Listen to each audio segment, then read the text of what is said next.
The Exodus.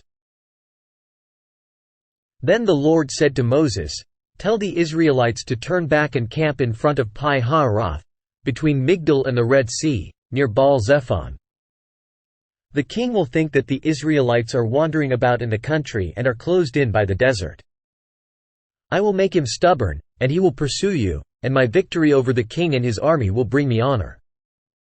Then the Egyptians will know that I am the Lord." The Israelites did as they were told. When the king of Egypt was told that the people had escaped, he and his officials changed their minds and said, "What have we done? We have let the Israelites escape, and we have lost them as our slaves." The king got his war chariot and his army ready. He set out with all his chariots, including the finest, commanded by their officers. The Lord made the king stubborn, and he pursued the Israelites, who were leaving triumphantly. The Egyptian army, with all the horses, chariots, and drivers, pursued them and caught up with them where they were camped by the Red Sea near Pi-hahiroth and Baal-zephon. When the Israelites saw the king and his army marching against them, they were terrified and cried out to the Lord for help. They said to Moses, "Weren't there any graves in Egypt? Did you have to bring us out here in the desert to die? Look what you have done by bringing us out of Egypt. Didn't we tell you before we left that this would happen? We told you to leave us alone and let us go on being slaves of the Egyptians. It would be better to be slaves there than to die here in the desert." Moses answered, "Don't be afraid. Stand your ground, and you will see what the Lord will do to save you today. You will never see these Egyptians again. The Lord will fight for you, and there is no need for you to do anything."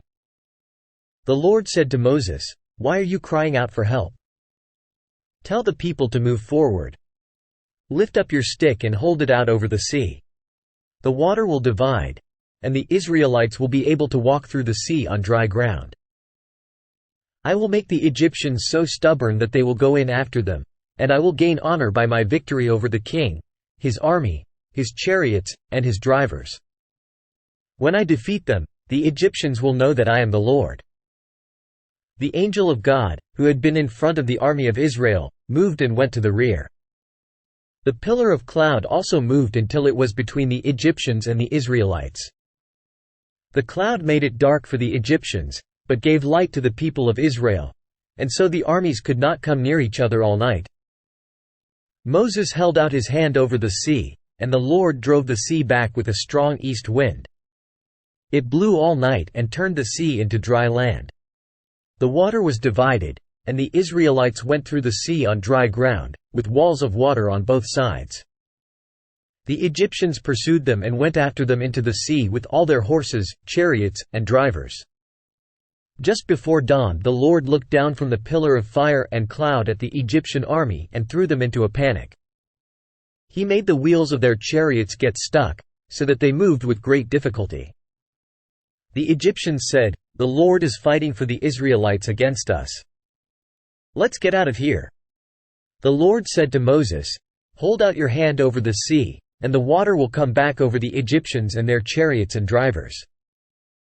So Moses held out his hand over the sea, and at daybreak the water returned to its normal level.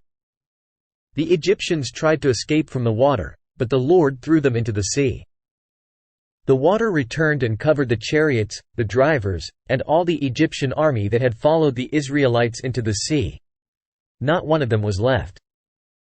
But the Israelites walked through the sea on dry ground, with walls of water on both sides. On that day the Lord saved the people of Israel from the Egyptians, and the Israelites saw them lying dead on the seashore.